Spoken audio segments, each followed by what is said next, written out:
போட்ட முதலீட்டாளர்கள் எல்லாரும் அற்ப பதறாவ அற்ப பூச்சியாக தான் பார்க்கலாம் நியமஸ்காரன். இவனுக்கெல்லாம் நம்மளாம் வந்து தூசா தெரியுது.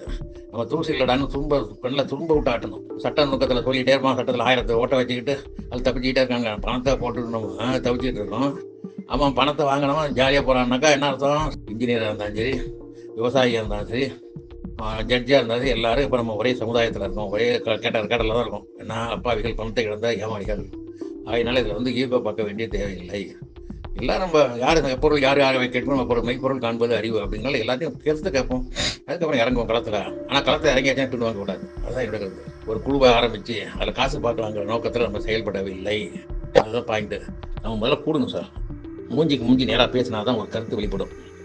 நம்ம வாட்ஸ்அப்பில் பேசிக்கிட்டே இருந்தாக்கா அவங்க கருத்து சொல்லிகிட்டே தான் இருக்கலாம். அதுக்கு ஒரு தேர்வு இல்லாமல் போயிட்டு இருக்கோம். இப்போ நம்ம கருத்தை அவங்க அரசின் கவனத்துக்கு இருக்கணும். நீதிமன்றத்தை இஓடபிள்யூ துரிதப்படுத்தணும். இது ஹைகோர்ட்லேருந்து நம்ம உத்தரவுலாம் வாங்கணும் அப்படின்னாக்கா நம்ம தன்னெழுச்சியாக ஒரு போராட்டத்தை செஞ்சு தான் ஆகணும். அது எப்படி செய்யலாங்கிறத டிஸ்கஸ் பண்ணிட்டு செய்யணும். நிராயுத பணியாக இருக்கிற நம்மளாம் இடத்துல வரக்கூடிய நம்ம சமுதாயத்தில் நம்முடைய நிலைமையை வெளிப்படுத்தினா தான் ஃப்ளாஷ் அவுட் ஆகும். அதான் என்னுடைய கருத்து. ஆனால் இது எல்லாருமே வேடிக்கை பார்க்குறாங்க சார். யாருமே தோல் கொடுத்து நின்று இந்த வெற்றி பெற வைக்கணும், பணத்தை பெறணுங்கிற நோக்கத்தில் இல்லை. பார்ப்போம் பெரிய எட்டி உட்கார்ந்துட்டு வேடிக்கை பார்க்குறாங்களே தவிர தோல் கொடுத்து உறுதுணையாக இருக்கிறதுக்கு யாரும் தயாராக இல்லைங்கிறதா வேதனையான விஷயமா எனப்படுது. இது ஜல்லிக்கட்டு போராட்டம் மாதிரி தான். நம்ம எல்லாரும் அங்கவங்க ஃபோன் நம்பர் கொடுத்து அவங்க எல்லாரும் தன்னெழுச்சி வந்தால் தான் வெற்றி பெற முடியும். இந்த 4 பேர் 5 பேர்லாம் போய் ஒன்றும் பிரயோஜனம் இல்லை. ஆகையினால் அது மாற்றத்தை ஏற்படுத்தணும்னாக்க மக்கள் மனதில் மாற்றத்தை ஏற்படுத்த வேண்டும். ஆகையினால ஒவ்வொருத்தவங்களும் ஒரு சீக்கிரமாக ஒரு கூட்டத்தை போடுங்க.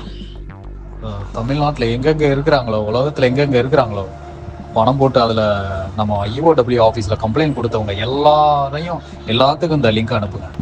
எந்த குரூப்பில் இருந்தாலும் பரவாயில்ல. எந்த குரூப்பில் இருக்கிறாங்களோ அந்த குரூப்லேயே இருக்கட்டும். நம்ம அதை ஒன்றுமே டிஸ்டர்ப் பண்ணவே வேண்டாம். நம்ம ஒரு வழியில் நம்ம போராட்டத்தை நம்ம உருவாக்குவோம். இதில் 1 லட்சம் பேர் 2 லட்சம் பேர் பணம் போட்டிருக்கிறாங்க. அதை வந்து அந்த 1 லட்சம் பேரை ஒரே டயத்தில் எங்கேயாவது சேர விட்டுருக்கிறானுங்களா பாருங்க. சேர விட மாட்டானுங்க. அவங்களோட பிளானே வந்து 100 பேரை கூட ஒற்றுமையாக அதை சேர விட மாட்டானுங்க. 100 பேத்துக்கு தனித்தனி பிளானு, தனித்தனி அக்ரிமெண்ட்டு, தனித்தனி கம்பெனி எப்படி பிளான் பண்ணி கொண்டு போயிருக்கானுங்க பாருங்க. மார்னிங்கில் 5 மணிக்கு எந்திரிச்சு மீட்டிங் நடத்துகிறான் பாருங்க. நம்ம இப்போ எல்லாரும் ஒன்று சேர்ந்துட்டோம்னா இந்த மீட்டிங் எங்கே போகும்னு தெரியாது, இந்த கம்பெனியோட டைரக்டர் எங்கே போடுவானுன்னு தெரியாது. நம்மளுக்கு கண்டிப்பாக பணம் கொடுத்தே ஆகணும். சில பேர் அந்த பணத்துக்காக நிறையா சப்போர்ட் பண்ணிக்கிட்டு, அது யாரையும் நம்ம அதை குறை சொல்ல வேண்டாம் சார். அது அந்த மாதிரி ஒரு சிஸ்டத்தை உருவாக்கி கொண்டு போயிருந்தது தான் அந்த கம்பெனி. இந்த மக்கள் நம்மளை மாதிரி அறியாத மக்கள் நம்ம அதை ஏதோ ஒரு வழியில் மாட்டிக்கிட்டோம் எல்லாருமே. அது இனிமேல் எல்லாரும் ஒன்று சேர்ந்துட்டோம்னா அவனுங்க ஏதோ ஒரு வழியில் நம்மளுக்கு பணம் கொடுக்கறதுக்கான முயற்சிகளை கண்டிப்பாக எடுத்தே ஆகணும் சார். நம்ம எடுக்கிற ஸ்டெப்பு வந்து ஃபஸ்ட்டு ஸ்டெப்பு வந்து பாசிட்டிவாக இருக்கணும். நம்மளுக்கு பாசிட்டிவாக இருக்கணும், அவங்களுக்கு பாசிட்டிவ் ஆகிடக்கூடாது. அதனால் எடுக்கிற முதல் ஸ்டெப்பு வந்து ஸ்ட்ராங்காக இருக்கணும், பாசிட்டிவாக இருக்கணும். இது ரகசிய கொண்டம் கிடையாது, சதித்திட்டமும் கிடையாது. போட்ட பணத்தை எப்படியா வாங்குறதுங்கிற முயற்சி பண்ணுறோம். அந்த முயற்சிக்கு உறுதுணையாக 4 பேர் சேர்ந்து ஒரு கருத்தை எடுக்கிறதுக்காக கூடுகின்ற கூட்டமாகத்தான் இருக்க வேண்டும்.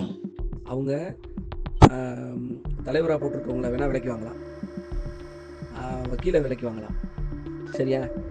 இது போலீஸ்காரனை விலைக்கு வாங்கலாம், எல்லாரையும் விலைக்கு வாங்கலாம். ஆனால் நம்மளை பாதிக்கப்பட்டதில் நம்மளை விலைக்கு வாங்க முடியாது. நம்ம ஒரே ஒரு விஷயம், ஒரு பேனர் மட்டும் நம்ம போட்டு வச்சுக்கணும். அதாவது டிஎம்எக்ஸ் போராட்டக்குழு வாடிக்கையாளர்கள் புரட்சி போராட்டம்னு சொல்லி நம்ம ஒரு பேனர் மட்டும்தான் நம்ம வச்சுக்கணும். வச்சுட்டு ரோட்டில் உட்காந்து வேண்டியதான். நமக்கு நாம நீதிபதி மாதிரி. அலங்காநல்லூர்ல நடக்க வேண்டிய ஜல்லிக்கட்டுக்கு போராட்டம் நடந்தது சென்னையில. ஏன்னா சென்னையில நடக்கிற விஷயங்கள் மட்டும்தான் மெயின் ஸ்ட்ரீம் மீடியாவில் ஃபோக்கஸ் ஆகும். அதே மாதிரி சட்டமன்றத்தில் பேசுவாங்க, அரசுக்கு தொல்லையா இருக்கும். நம்ம மெட்ராஸ்ல போய் உட்கார்ந்து கோட்டைக்கு முன்னாடி உட்கார்ந்து போராட்டம் பண்ணாதான் அந்த போராட்டம் எடுபடும். நீங்க சென்னையில கோட்டையில உட்காரணும். சென்னையில கோட்டைக்கு முன்னாடி நாங்க தர்ணா தான் பண்றோம், காத்திருப்பு போராட்டம் தான் பண்றோம், எந்த அசம்பாவிதமும் பண்ணல. நாங்க கொடியை பிடிச்சிட்டு உட்காந்துருப்போம், பேனர் பிடிச்சிட்டு உட்காந்துருப்போம், அவ்வளவுதான். வேற எதுவும் பண்ணல, ஆர்ப்பாட்டம் பண்ணல, சவுண்ட் கொடுக்கல, எதுவுமே பண்ணல. நாங்க கொடியை பிடிச்சிட்டு உட்காந்துருப்போம். வந்து நியூமேக்ஸ்ல பாதிச்சு எத்தனை உயிர் போகுது, இதை பத்தி அவங்க உயிரை கன்சிடர் பண்ணல. அது மெயின் ஸ்ட்ரீம் மீடியாவில் வந்துருது. அவங்களுக்கு ஃபோக்கஸ் ஆயிடுது, சட்ட ஒழுங்கு பிரச்சனை அப்படின்னு எதிர்க்கட்சி அவங்களுக்கு பேசும் சட்டசபையில அப்படிங்கிற பயம். இப்ப நம்ம விஷயத்த எதிர்க்கட்சியும் பேசுறது இல்ல, ஆளுங்கட்சியும் பேசுறது இல்ல, எவனும் பேசுறது இல்ல.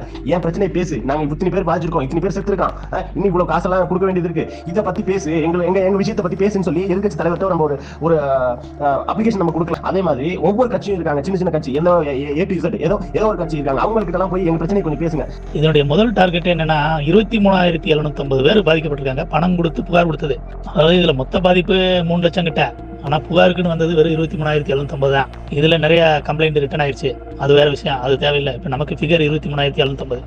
இந்த 23,750 பேர்ல ஒரு 10,000 பேரை முதல்ல வந்து இந்த சங்கம் இலவசமான சங்கம், முற்போக்கான சங்கம், இந்த இதுல வந்து அவங்க பேரு ஊரு செல் நம்பர் கொடுத்து முதல்ல இதுல குரூப் வந்து வலுவான ஸ்ட்ரென்த்தை வந்து ஒரு வாரத்துல வலுவா இதுல சேர்ந்தால் ஒழிய சேர்ந்துக்கிட்டு அதுக்கப்புறமா வந்து எல்லாரும் ஒரு முடிவை எடுக்கலாம். வாட்ஸ்அப்ல பேசவே வர மாட்டாங்களே, எப்படி சார் இவங்க ரோட்டுக்கு வருவாங்க, எப்படி சார் மறியலுக்கு வருவாங்க, பேசவே மாட்டாங்களே. இதுல ஒரு 10 பேர் தவிர மற்றவங்களும் பேச அவங்க கருத்தை சொல்லுங்க. இந்த தளத்தில் அவங்களுடைய சிறந்த கருத்துக்களை சொல்லுங்க, வரவேற்கிறோம் சார். ஒரு கிராமத்தில் ஒருத்தர் இறந்துட்டாருன்ற செய்தி கேட்டோன்னே 500லேருந்து 1000 பேர் உடனே வர்றாங்க அந்த கேத வீட்டுக்கு. ஆனால் இவ்வளவு வாழ்வாதாரத்தை இழந்துட்டு இப்படி ஒரு இதில் வந்து இப்படி ஒரு அமைப்பு ஒரு 23,750 பேர் ஒன்று சேர்றதுக்கு ஒரு தளம் இருக்குன்றப்ப எல்லாருமே அதை தெரிஞ்சு குறைஞ்சது வந்து நீங்கள் சார் சொன்ன மாதிரி ஒரு 10,000 பேர் அசம்பிள் ஒன்று சேர்ந்து ஸ்ட்ரென்த் நிச்சயமாக வந்துடும் சார். நமக்கு நீங்கள் 10 நாளில் பாருங்கள், கிட்டத்தட்ட 2,000 பேர் தாண்டி வந்துடுவாங்க. கடை ஏறிச்சு. போராட்டத்துக்கு வந்து நான் முன்னாடி நிற்கிறேன் சார். ஹைகோர்ட்டில் ஆனாலும் சரி, சுப்ரீம் கோர்ட்டில் ஆனாலும் சரி, கலெக்டர் ஆஃபீஸ்னாலும் சரி, என்ன முன்னிறுத்துங்க சார். நான் பயப்படல சார், எதுக்கும் பயப்பட மாட்டேன் சார். அவங்க முன்னாடி நிற்கிறேன், நானும் நிற்கிறேன் சார். கடைசி வரையும் நிற்பேன் சார். அதனால நீங்கள் எங்கே கூப்பிடுறீங்களோ, எத்தனை மணிக்கு கூப்பிட்டீங்களோ நான் வந்துடுவேன் சார். அதனால நீங்கள் என்ன முயற்சி எடுக்கிறீங்களோ வரோம், நான் முன்னாடி நிற்கிறேன். கவலையே படாதீங்க, என்ன செய்யணும் சொல்லுங்க, நான் செய்கிறேன். ஒரு மெசேஜ் போட்டிங்கன்னா எனக்கு 2 மணிக்கு ஃபோன் பண்ணிங்கன்னா காலையில் முடியாந்துருவேன், எங்கே கூப்பிட்டாலும் வந்துடுவேன். அந்த நியமேஷங்கிற தீவிரவாதிகிட்ட வந்து நம்மளுடைய பணத்தை மீட்டு நம்ம மட்டும் இல்லை, இந்த 23,000 பேருக்கு நம்ம கொடுத்தே ஆகணும்.